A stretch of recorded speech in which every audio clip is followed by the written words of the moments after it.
1년 전 경남 밀양 세종병원에서 불이 나 45명이 숨지는 등 인명피해가 컸습니다. 스프링클러가 설치돼 있지 않아 피해가 컸다는 지적에 따라 법을 바꾸는 작업이 진행됐는데요.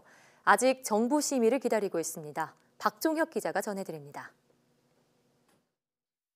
밀양 세종병원 화재로 생긴 인명피해는 사망자만 45명에 부상자가 128명. 화재 신고가 접수된 뒤 3분 만에 화재 진압이 시작됐지만 인명피해가 컸습니다.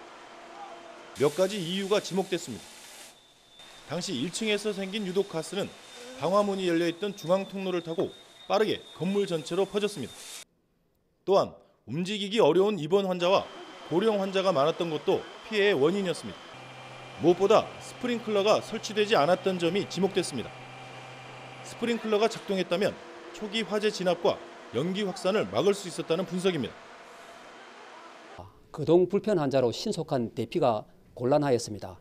그리고 자동 소화 설비인 스프링클러 설비만 설치되었다면 많은 인명피해를 줄일 수 있었을 겁니다. 화재 참사를 계기로 정부는 소방시설법을 고치기로 했습니다. 모든 병원급 의료기관에 스프링클러를 설치한다는 게 주요 내용입니다.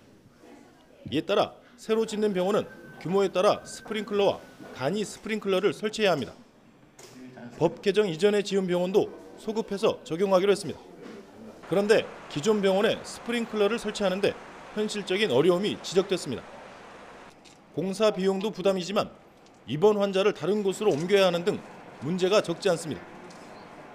입소자들을 다른 공간으로 이동을 시켜야 하는데 문제가 어렵고 또 공사에 소요되는 비용 문제 해결이 소방법의 소급 적용의 핵심이라고 봅니다.